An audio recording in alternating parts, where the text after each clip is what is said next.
우리가 읽은 이 본문의 내용은 고린도 전서의 편지의 마지막 결론 부분입니다. 이 부분에서는 사도가 고린도 교회를 향해서 권고하는 그런 내용들, 그것이 13절에서부터 18절까지 쭉 소개가 되고요. 그리고 마지막 부분은 최종적으로 인사를 하는 그 내용들이 표현이 되어 있습니다. 역시 우리가 읽어가는 이 본문 속에서도 사도의 간절한 마음, 그리고 고린도 교회를 사랑하는 그의 마음이 잘 배어 있다는 것을 우리가 살펴볼 수 있게 됩니다. 이 교회에 주시는 권고들은 사실상 당시 고린도 교회가 안고 있는 여러 문제들에 대한 특별한 그런 권고의 내용들이 되기도 하지만, 그러나 오늘날 저와 여러분을 향한 또 역시 좋은 권고가 되고 있다는 것을 우리는 기억하면서 먼저 어떠한 권고를 이 고린도 교회에 주고 있는가 하는 것을 우리가 함께 살펴보겠습니다. 이 권고의 내용을 크게 두 가지 정도로 이야기해 볼 수 있겠는데, 하나는 일반적인 권고를 우리가 하나 생각할 수 있겠고, 또 하나는 좀 특별한 권고의 내용들을 우리가 함께 살펴볼 수 있겠습니다. 13절과 14절 말씀에서는 일반적인 권고의 이야기를 전달합니다. 그 권고의 내용 13절에 보니까 뭐라고 말하냐면, 깨어 믿음에 굳게 서서 남자답게 강건하라, 이런 권면을 하죠. 그리고 14절에서는 또 뭐라고 말하냐면, 너희 모든 일을 사랑으로 행하라, 이렇게 권고를 하고 있습니다. 지금까지 고린도 교인들이 그 고린도 교회가 처해져 있는 여러 상황에 대하여 바울 사도에게 그 내용을 알려주게 되었을 때, 바울 사도의 마음은 지금이라도 바로 이 고린도 교회에 가서 그들과 만나서 하나하나 조목조목 이야기를 듣고 또 친히 그 문제들을 해결해 주기를 바라는 마음이 간절하지만, 바울 사도는 지금 에베소라고 하는 지역에 있습니다. 거리가 많이 떨어져 있다 이 말이죠. 그의 마음처럼 옮겨갈 수가 없게 됩니다. 그래서 이곳에서 편지를 쓰게 되는 거예요. 이것이 고린도 전서입니다. 지금까지 고린도 교인들이 사도에게 물었던 여러 가지 문제들에 대해서 사도가 하나하나 조목조목 답변을 해왔는데요. 그들이 물어왔던 여러 문제들, 우리가 참 오랜 시간 동안 살펴왔던 주제들이었습니다. 예를 들면 교회를 걸쳐갔던 많은 지도자들을 중심으로 해서 서로 편을 들고 또 다투고 분쟁했던 그런 문제들이 있었다고 하는 겁니다. 그래서 그런 문제들에 대해서 사도가 비교적 많은 분량을 할애해서 이 분열과 다툼의 문제를 어떻게 해결해야 되느냐 하는 이야기를 했고요.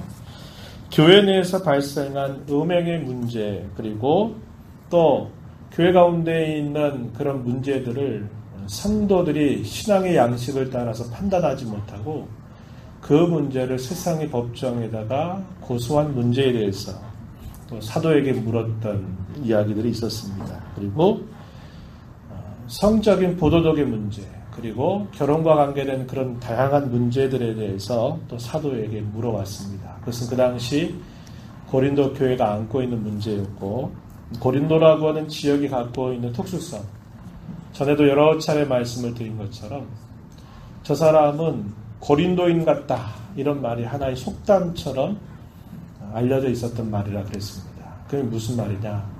방탕한 사람, 방종의 삶을 살아가는 사람, 아주 타락한 사람을 말할 때 저 사람 고린도인 같다, 이런 속담이 지어질 정도로 그 당시에 살고 있었던 이 사람들에게 굉장히 흔히 있었던 이 문제들이 여전히 교회 안에서도 여전히 그 문제가 반복되고 있는 것을 보면서 사도가 권면했던 이야기들, 그런 부분들이 있었습니다. 그리고 우상에게 제사를 드리고 그 음식에 대하여 어떻게 할 것인가 하는 문제, 당시에 이 고린도 지역에 안고 있는 또 수많은 신들을 섬기는 이런 일들이 자연스럽게 있었는데, 역시 교회 내에서 이런 음식을 어떻게 해야 되느냐, 또 그리스도인에게 주어진 자유를 어떻게 효과적으로, 어떻게 올바르게 사용해야 되느냐 하는 문제들을 사도가 이야기를 했었습니다. 그리고 고린도 교회가 안고 있었던 또 하나의 중요한 문제가 뭐냐. 은사가 참 많았던 교회였는데 그 은사들이 무질서하게 질서 없이 사용이 되면서 이것 때문에 교회를 유익되게 하는 게 아니라 교회 내 여러 또 분열 현상이 짙어졌던 그런 문제들이 있었다는 겁니다. 그래서 그런 것들에 대한 사도의 답변의 내용들, 이것이 또 길게 설명이 되었습니다. 그리스도께서 실제로 부활한 게 맞냐? 그렇다면 주의 부활과 우리 믿는 사람들의 부활은 무슨 관계가 있느냐에 대한 물음에 대해서도 바울 사도는 그리스도의 죽음과 부활은 아주 확고한 역사적인 사실이다. 그리스도의 부활은 곧 모든 신자들을 위한 첫 열매와 같아서 그와 연합된 모든 신자들은 그리스도께서 부활하신 것처럼 함께 부활하게 될 것이다. 이 사실에 대한 사도의 답변의 내용도 역시 있었습니다. 이런 것들이 고린도 교회가 당시의 상황 속에서 만나고 있었던 현실적인 여러 문제들이었고 그 문제들에 대해서 조목조목 설명을 해왔던 겁니다. 그런 문제들을 설명한 사도는 이제 편지의 마지막 부분에서 말하는 거예요. 일반적인 권고를 덧붙여 주고 있는 겁니다. 그게 뭐라고 말합니까? 우리가 읽었던 13절, 14절 말씀처럼 깨어 믿음에 굳게 서 있으라. 남자답게 강건하라. 이렇게 권면하는 겁니다. 교회 가운데 있는 현실적인 여러 문제들을 인간적인 경험을 통해서 그 문제를 접근하려고 하지 말고 인간적인 여러 방법이나 또 여러 가지 지혜들을 활용해서 더 이상 교회 내에서 그러한 문제들을 그런 식으로 접근하지 말고 내가 이제까지 너희들에게 권고한 이런 가르침을 따라서 굳게 지켜나가라. 이렇게 다시 한번 힘주어서 권고를 하고 있는 겁니다. 그러니까 결국 이게 일반적인 권고라고 하는 것은 사도가 여러 고린도 교회가 처해져 있는 여러 문제들에 대해서 이런 문제는 이렇게 하고 저런 문제는 저렇게 하고 하는 그런 모든 권면했던 내용들을 깊이 생각하고 이제까지 그렇게 반응해왔던 그런 반응의 방법을 버리고 내가 너희들에게 일러준 그 교훈을 따라서 굳게 서 있어라. 깨어 있어라. 이렇게 권고를 하고 있는 겁니다. 사도는 이어서 아주 중요한 권면을 덧붙이고 있는데 14절에서 읽은 내용입니다. 그것은 교회 내에서 행하는 모든 일에 있어서 무엇보다도 무엇을 행하라고 권면합니까? 사랑으로 행하라. 사랑 안에서 행하라. 엔 아가페 이런 말을 썼어요. 사랑 안에서 행하라. 이 표현 여러분 기억나시나요? 벌써 우리가 다뤄본 지 꽤 오래 돼가지고 그런데 어디에서 이 이야기를 사도가 아주 힘주어서 강조를 했느냐 하면 특별히 교회 내에서 있는 많은 은사들을 활용하는 일에 있어서 사도가 이 표현을 굉장히 강조했었다는 겁니다. 고린도전서 12장 그리고 13장, 14장에서 사도가 말하고 있는 것은 당시 고린도 교회가 영적인 무질서 가운데서 자기의 은사가 더 탁월하다. 자기의 은사가 더 훌륭하다라는 것을 말하면서 다투면서 화합하지 못하고 있는 그 고린도 교인들의 문제를 다루었습니다. 그래서 소위 은사, 그 가운데서 예언과 방언의 은사에 대해서 12장, 13장, 14장에서 깊이 있게 다루는데 사도가 말하고 있는 메시지의 가장 중심에 무슨 내용이 있느냐? 고린도전서 13장의 내용이 있었다는 겁니다. 13장 무슨 장이죠? 사랑장이죠.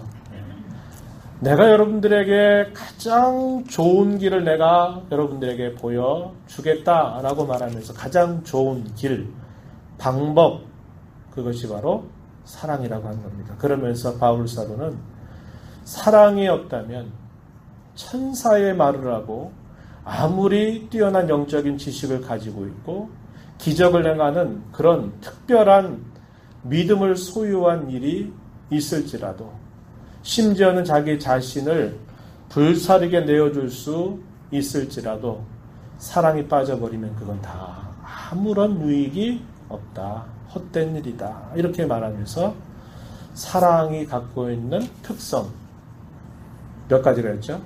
14가지 정도의 특성을 동사로 쭉 표현했습니다. 사랑은 오래 참고 온유하며 성내지 아니하며 쭉 이하에 쭉 설명을 하면서 이 사랑이 가장 중요하다. 이 사실을 이야기합니다. 그러면서 교회 가운데 수행하는 어떠한 사역이나 은사로 활용하는 문제나 직분을 감당하는 일이나 심지어 교회 가운데 있는 어떤 일일지라도 이러한 사랑의 그릇에 담겨서 하지 않는다면 그것은 교회에 유익을 주지 못한다. 이 사실을 사도가 강조했었습니다. 그래서 사도는 다시 이 표현을 이야기하는 겁니다. 여러분들이 모든 일을 행할 때 가장 중요한 것, 그 안에 사랑을 가지고 행해야 된다. 이 사실을 힘주어서 권고하는 내용을 말해주고 있습니다. 오늘날 교회 가운데 생활하는 우리 모든 섬김과 봉사와 모든 애씀에 있어서도 이게 빠져버리게 된다면 소용이 없다 이 말입니다. 유익이 되지 못한다는 것을 우리는 역시 교훈받게 되는 것입니다. 이렇게 일반적인 권고를 한 사도는 좀 더 특별한 권고를 주고 있는데 그것은 고린도 교회가 안고 있는 특별한 상황이었습니다. 사도가 본문 15절부터 18절에 소개하는 한 가정이 있는데요. 스데바나라고 하는 이 가정을 사도가 소개하면서 저들을 아주 귀하게 여겨라 이렇게 권면하는 내용이 첨가되고 있습니다.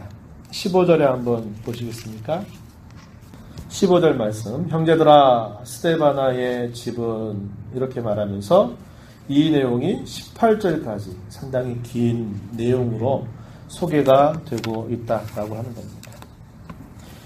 우리나라도 옛날에 그랬잖아요. 우리나라도 사실 근대화, 현대화가 되기 전에는 대부분이 대가족을 이루는 단위로 생활했어요. 그래서 가족 간의 유대감이라고 하는 것이 참 굉장히 끈끈했단 말이죠. 이제 경제가 발전이 되고 사회가 발전이 되면서 이제 핵가족화가 되고 그러다 보니까 가족 간의 유대감이라는 게 상당히 약해져 버리고 있는 시대를 우리가 지금 살고 있어요. 2000년 전에 이 고린도 교회의 사회는 역시 대가족을 중심으로 움직이는 그런 역시 사회였다는 겁니다. 그래서 그런 사회 가운데서 이 스데바나의 가정은 대단히 신앙에 있어서 모범을 잘 보였던 가정으로 사도가 소개해주고 있습니다. 15절에 보니까 뭐라고 말해요? 아가야의 첫 열매다. 이 고린도 지방을 포함해서 좀 더 넓은 지역을 표현할 때 아가야 지방이라 이렇게 말합니다. 이 아가야 가운데서 복음을 전한 가운데 가장 처음 열매 맺은 믿음의 가정이다. 이렇게 소개를 해주고 있습니다. 이 내용은 우리가 앞에서 읽었던 말씀 중에도 확인이 됐는데요. 예를 들면 고린도전서 1장 16절 말씀에 보면은 이렇게 말합니다. 내가 또한 스데바나 집 사람에게 세례를 베풀었고 그 외에는 다른 누구에게 세례를 베풀었는지 알지 못하노라. 이렇게 말해서 스데바나 집을 소개했는데 이 마지막 부분에서도 아가야에서 처음 구원의 열매로 맺은 가정이다. 이렇게 사도가 소개해 주고 있습니다. 그뿐만 아니라 가장 첫 열매이면서도 이들의 신앙의 모습이 참 본받을 만한 모범적인 그런 가정으로 사도가 소개하고 있습니다. 우리가 앞에서 읽었을 때 그런 말씀 읽은 적 있었죠. 당시 이 고린도 지방에 아주 심각한 기근이 임했다는 역사적인 자료가 있었다 그랬습니다. 그럴 때 이 가정은 자신이 가지고 있는 여러 재물, 자기 재산을 가지고서 당시의 고린도 교인들이 겪고 있는 많은 가난함과 어려움들을 흔쾌히 그들을 위해서 공개하는 그런 모습을 보여주었다 하는 것을 소개해 줍니다. 15절의 내용을 우리가 보면요. 이렇게 말하죠. 성도 섬기기로 작정한 줄을 너희가 아는지라. 섬긴다라는 말이 단순히 교회 가운데 있어 이런저런 일을 맡아 봉사한다는 것만을 말하는 게 아닙니다. 여기서 말하는 것은 그들의 물질적인 필요, 또 사회적인 그런 어려움 중에서 당해 있는 그런 가난의 문제조차도 함께 끌어안고 자기가 가진 것으로 그 어려움에 처해져 있는 성도를 섬긴 것으로 우리가 생각할 수 있다는 겁니다. 그뿐만이 아닙니다. 스데바나는 신실한 두 형제, 여기 소개되고 있는 표현 보니까 부드나도 아가이고라고 하는 사람과 함께 어떻게 했느냐. 바울 사도가 에베소라고 하는 지역에서 고난의 싸움을 싸우면서 환난 가운데 복음을 전하고 있을 때 이 스데바나가 이 두 사람의 신실한 이 믿음의 동료들을 데리고 어디까지 온 겁니까? 에베소라고 하는 지역까지 친히 찾아온 거예요. 뭐 하려고요?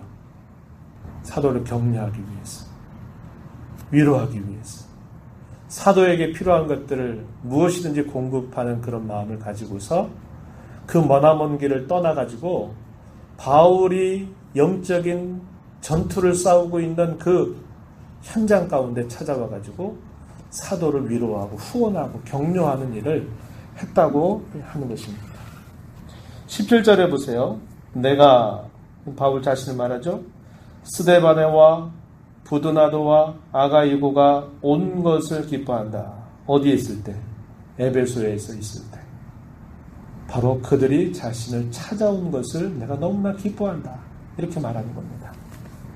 그 이야기를 하고 있는 거죠. 그래서 이 스데바나의 경우에는 참 그의 이 마음 자체가 대단히 큰 그릇이었다는 것을 보여주죠. 믿음의 그릇이 참 컸습니다. 그래서 고린도 교회가 안고 있는 그런 여러 문제들까지도 그가 끌어안는 그런 자세를 가졌고, 심지어는 사도가 전하고 있는 이 복음의 그런 현장까지 찾아와가지고 그의 피로를 채우려고 했던 그 모습을 표현해 주고 있는 겁니다. 그렇게 함으로써 그들이 어떤 좋은 모습을 가져다 주었는가. 고린도 교회 성도들을 참 기쁘게 하고 그들을 즐겁게 하는 일을 감당했고, 또 에베소에서 복음을 전하는 사도의 마음까지도 시원하게 해주는 그런 모습이 되었다고 이야기해 주는 겁니다. 18절 한번 보세요. 18절. 그들이 나와 너희 마음을 시원하게 하였으니 그러므로 너희는 이런 사람들을 알아주라. 이렇게 표현했습니다. 사람의 마음을 시원하게 해준다. 이게 참 얼마나 즐거워요. 기쁜 일이죠. 사도의 그 마음을 알아주고 고린도 교회 성도들이 처해져 있는 현실적인 문제까지 자기가 할 수 있는 대로 무엇인가를 공개하면서 그들을 신실하게 돕는 이 스데바나의 가정은 고린도 교인들의 마음도 시원하게 했고 사도의 마음까지 시원하게 했다는 겁니다. 이것은 결국 주의 마음을 시원하게 하는 모습이었음을 가르쳐 주고 있는 겁니다. 사도는 이렇게 이러한 사람들, 이런 사람들과 그리고 또 함께 일하면서 수고하는 모든 사람에게 순종하라, 순종하라 이렇게 권면하고요. 또 이들의 수고를 잘 알아주라 이렇게 권면을 하고 있습니다. 16절 끝에 보니까 이렇게 말하죠. 이 같은 사람들, 스데바나의 집과 같은 사람들, 그리고 함께 일하고 수고하는 모든 사람들에게 순종해라 이렇게 말하죠.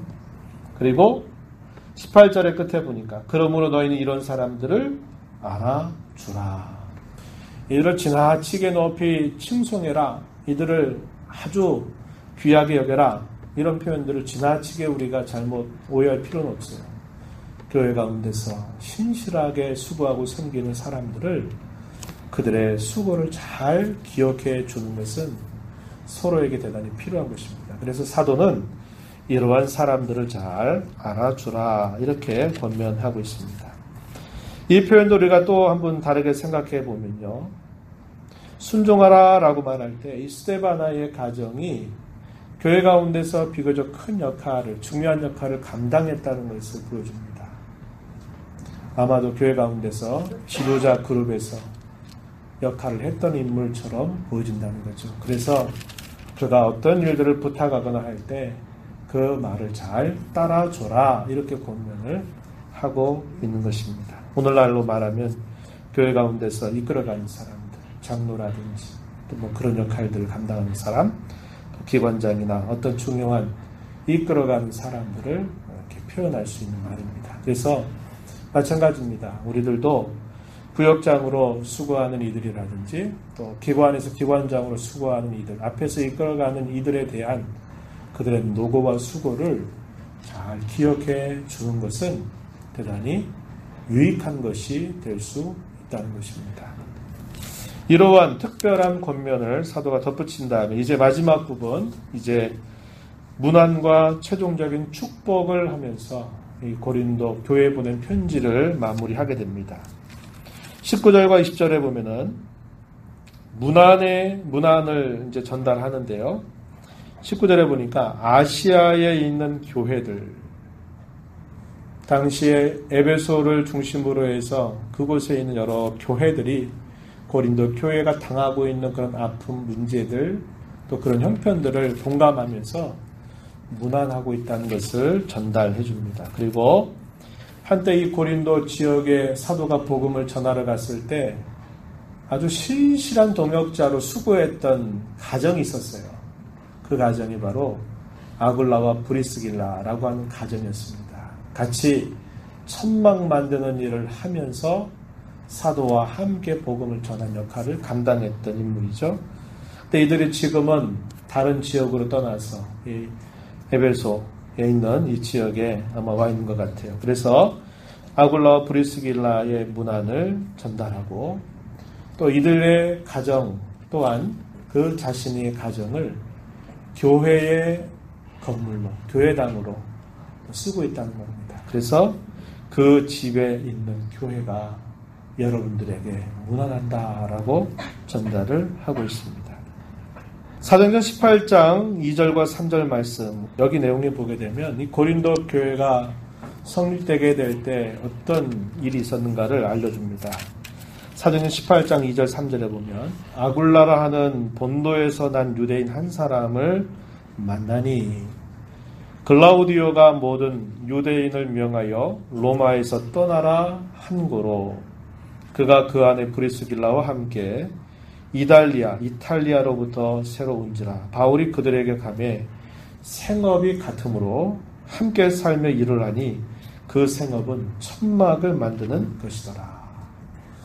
텐트메이커, 천막을 만드는 그 일과 함께 이 가정을 사도가 만나면서 이 고린도 지방에 복음을 전하게 된 겁니다. 그래서 이 고린도 교회가 세워지게 되었던 거죠. 그래서 이 아굴라와 브리스길라의 가정, 그리고 그 집에 있는 가정교회가 진심 어린 격려를 여러분들에게 보낸다. 진심 어린 문안을 여러분에게 보낸다라고 알려주고 있습니다. 한번 성경 뭐라고 표현하고 있는가 한번 살펴보면요. 19절 아시아의 교회들이 너희에게 문안하고 아굴라와 브리스가와 그 집에 있는 교회가 주 안에서 너희에게 어떻게 문안하고? 간절히 문안하고. 이게 무슨 말입니까? 진심 어리게, 그냥 상투적인 인사말이 아니라 진심 어린 사랑으로 문안을 하고 있다, 이렇게 말합니다.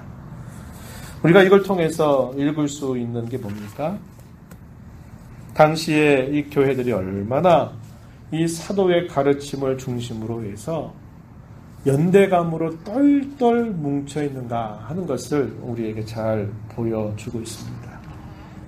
지역이 멀리 떨어져 있는 지역이라도 그리스도 안에서 한 형제가 된 그 신자들을 향한 그 마음이 아주 진실하고 또 그것이 아주 끈끈했다고 하는 것을 이런 표현들을 통해서 우리가 읽어간단 말이죠. 오늘날 우리에게 참 교회당이 많고 이렇게 세워진 예배당들이 참 많아지게 되면서 우리가 이런 마음들을 많이 잃어버린 것 같아요. 그런데 성경이 우리에게 가르치는 이 교회관은 이렇게 그리스도 안에서 한 연대감 안에 묶여 있다고 하는 것을 우리에게 가르쳐주고, 그래서 교회는 지역의 여러 지교회들이 서로 협력을 해서 그 지역 사회를 복음으로 잘 변화시키고 그 지역 사회에 선한 영향력을 잘 발휘하는 일을 잘 감당할 수 있어야 합니다. 그런데 이런 교회들 간에 서로 개교회주의라고 하는 그런 것들이 자리 잡게 되면서 서로 경쟁 관계가 있게 된다면 그것은 문제가 된다 이 말이죠. 서로에게 주어진 그 역할에 충실하면서 그 지역에 위치하게 하신 주님의 그 관심과 기대를 잘 헤아리면서 서로 잘 협력하고 도와서 그 지역에 있는 사람들에게 주의 복음을 전하고 하나님 나라의 선한 영향력을 잘 발휘할 수 있어야 된다는 것을 우리는 다시 한번 생각하게 되는 것입니다. 이 목삼동 지역에도 약 26, 7개 정도의 교회라고 하는 이름으로 모여 있어요. 이 목삼동 지역만 해도 그렇습니다. 한 2만 2천여 명 정도가 된다고 해요. 제가 이제 교동협의회를 참여해 보면은 2만 2천 명 정도 목삼동에 거주하고 있는 주민들이, 그리고 그 가운데 교회가 26, 7개 정도의 교회가 있습니다. 그래서 교동협의회라고 하는 것이 구성이 돼서 이렇게 있는데 서로 또 늘 협력할 수는 없지만은 또 1년 가운데 특별한 이 지역의 주민을 섬길 수 있는 일들을 함께 협력을 해서 이 지역의 사람들을 또 돕고 교회가 선한 영향력을 발휘할 수 있다는 것은 참 귀하고 값진 일입니다. 이러한 일을 잘 감당할 수 있는 그런 교회가 되도록 늘 기도해 주시기를 부탁을 드려요. 그와 같이 고린도 교회 성도들에게 사도는 그렇게 무난하라고 권면을 하고 있습니다. 그리고 이제 친필로 사도가 친히 인사한 말을 쓰게 됩니다. 21절에 한번 보세요. 나 바울은 친필로 너희에게 문안한다 이렇게 말했습니다. 그래서 그 문안의 내용 이하에 주어지는 말씀인데 이걸 보면 당시에 이제까지 써왔던 이 고린도서의 모든 말들을 바울 사도가 친히 펜을 들고 쓴 게 아니라는 것을 알 수 있죠. 당시에는 대개 비서가 옆에 있는 겁니다. 그 비서 역할을 하는 사람이 그것을 그대로 이렇게 쓰게 되고 그리고 써오던 그 편지를 이제 잠깐 멈춰서서 그 펜을 달라고 이야기하고 누가 친히 바울 사도가 친히 자기가 펜을 손으로 들고 이제 마지막 인사말을 헬라어로 싹 써내려가는 거예요. 그 내용이 바로 여기 21절부터 마지막 24절까지 쭉 표현되고 있는 말입니다. 그 친필로 한 인사말 그게 뭐냐면 재림 신앙을 그들에게 독려하는 겁니다. 마라나타 아람어로 표현되어 있는 말입니다. 마라나타 이렇게 있습니다. 이것은 주 예수여 오시옵소서라고 말하는 겁니다. 그런데 특이한 인사말을 전해요. 어떤 인사말입니까? 축복에 반대되는 저주와 같은 말을 통해서 인사말을 전했는데 뭐라고 말했어요? 한번 읽어볼까요? 22절에 만일 누구든지 주를 사랑하지 아니하면 저주를 받을지어다. 다른 부분하고 인사말이 좀 다르겠어요. 다른 부분에는 긍정적인 표현들을 통해 가지고 이렇게 되기를 바란다 이렇게 표현했는데 이 고린도 전서를 마무리하는 바울 사도는 오히려 반대로 표현하면서 인사말을 건네는 거예요. 누구든지 주를 사랑하지 않는 사람은 저주를 받을 것이다. 마라나타 이렇게 표현하고 있는 겁니다. 이걸 통해서 뭘 강조할까요? 한편으로는 경계할 것을 강조하는 겁니다. 우리가 우리를 사랑하는 주님을 결코 떠나서는 안 된다고 하는 것.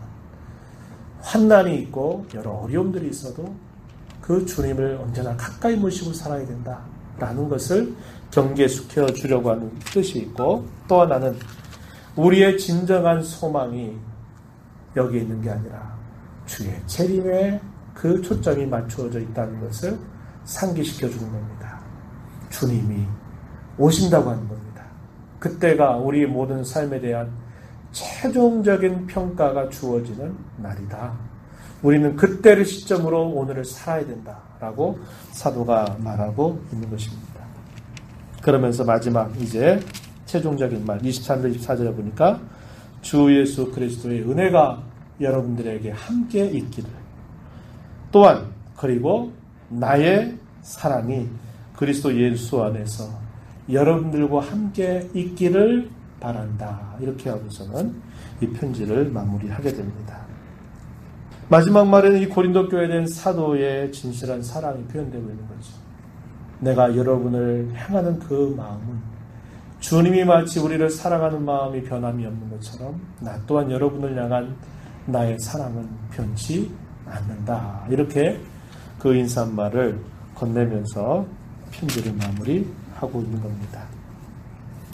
이 말씀을 보면서 두 가지 정도 생각하고 마무리하겠습니다. 하나는 뭐냐?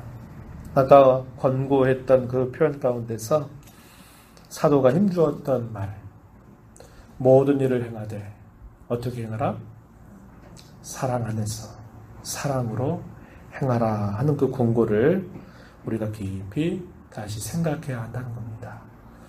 우리의 어떤 일을 행하는 동기를 물을 때 그 동기가 그리스도께로부터 주어진 그 사랑이 우리에게 동기가 되지 않는다면 우리는 그 일을 다시 한번 재고할 수 있어야 한다는 겁니다.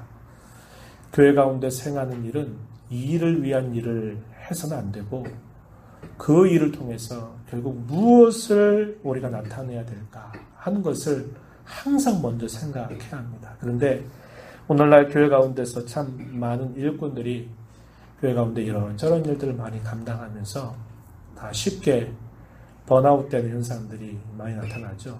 소위 고갈된다 이 말입니다. 아유, 나 이제 더 이상 못해. 나 그동안 할 만큼 다 했어.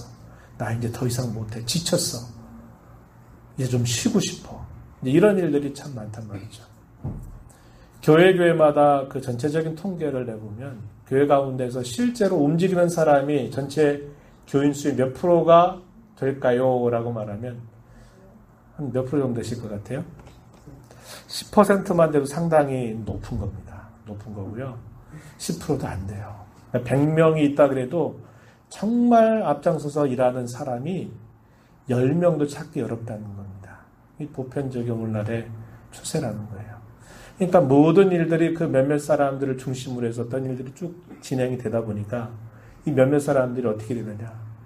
이 일을 위한 일에 완전히 빠져버리게 돼요. 그래서 그 일을 하고 나면 완전히 번아웃이 돼가지고 더 이상 못하겠다. 이런 일들이 생겨나게 되는 겁니다. 우리 한국교회도 이제 연말이 되면 먼저 선전포고하잖아요. 저 내년에 찬양대 안 할 거예요. 나 내년도에 저는 구역장 안 합니다. 내년도에 나 이거 안 합니다. 벌써 선전포고를 해가지고 아주 그 목회자들을 당혹스럽게 하는 일들이 교회마다 있어요. 왜 그럴까요?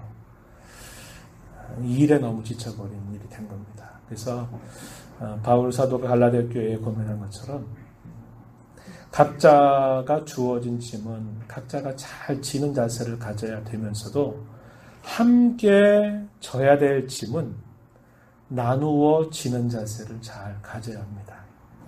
내가 해야 할 일을 다른 사람에게 넘겨서 안 될 것이고 그 책임을 다른 사람에게 돌려서는 안 될 겁니다. 그건 내가 감당해야 돼요. 그러나 주께서 모두가 함께 짐을 나눠줘서 져야 될 그 큰 짐들, 분담해야 될 짐들은 서로가 함께 동참해서 한 사람에게 어떤 일이 너무 과도하게 몰리지 않도록 서로가 서로를 챙기고 배려하는 자세를 가져야 한다고 하는 겁니다. 그럴 때 가장 중요한 건 사랑 안에서 행하는 것이다 라는 것, 그것을 꼭 우리가 기억하자고 하는 것이고요. 마지막으로는 스데바나와 같은 가정이 되었으면 좋겠어요. 여러분들이, 그리고 여러분들의 자녀들이, 여러분들의 후손들이 그런 가정이 되면 아무리 시대가 흘러도 그 사람들은 참 해같이 빛날 만한 사람들이 될 겁니다. 스데바나의 가정에 대한 이 기록이 2000년이 지난 지금까지 하나님의 사랑을 받은 수많은 사람들이 이 글을 읽으면서 그때 그 스데바나라고 하는 사람, 그 가정이 이렇게 주님을 사랑하고 교회를 사랑하고 성도를 사랑했다고 하는 이 증거가 오고 오는 모든 신자들이 읽으면서 전 모범으로 생각한단 말이죠. 예수님께서 십자가를 지시기 전에 한 여인이 순전한 나드의 한 옥합을 깨뜨렸어요. 적은 돈 아니에요. 300데나리 이상이 되니까 1년 동안 거의 장정이 벌어서 모을 수 있는 돈을 가지고 한순간에 깨뜨려서 주님의 발에 그것을 붓고 머리로 닦아내는 그런 일을 보였을 때 유다를 비롯한 많은 사람들은 저 여자가 미쳤나? 저걸 가지고 차라리 다른 사람 도우면 얼마나 저걸 가지고 유익할 텐데 그랬으면 성경에 기록이 안 됐을 거예요. 그런데 그 여자의 기이한 행동처럼 보이는 그 한 여인의 주님을 향한 그 헌신이 얼마나 귀합니까?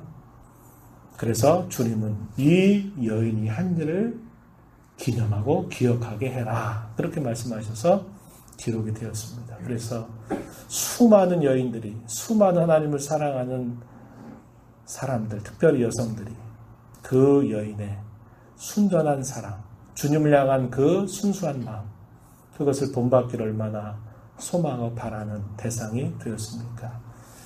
마찬가지입니다.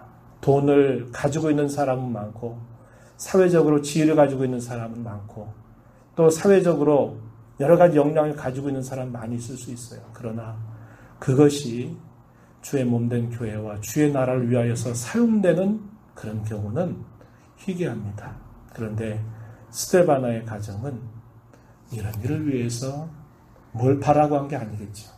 주님을 사랑하는 마음으로 했던 그 헌신과 그 모범이 오늘 우리가 읽는 이 이야기 속에서도 참 복된 가정이었구나. 참 귀한 가정이었구나. 우리의 가정도 저렇게 되었으면 참 좋겠다는 그런 마음을 갖게 만든 것입니다.